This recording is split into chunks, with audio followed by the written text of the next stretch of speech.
Malapit nang matapos yung aming supply na firewood for this coming winter. So tutulungan ko today yung aking asawa para matapos na. Ganito na lang karami yung natira sa pile dito. Hanggang doon yun sa dulo. The wood is wet. So we gotta get in the woodshed. Oh, you better do this.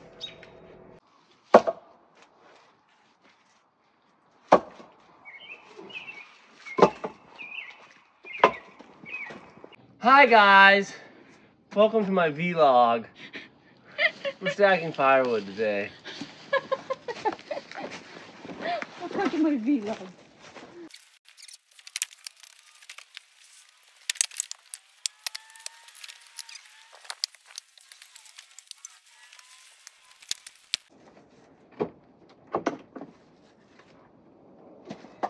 This last load?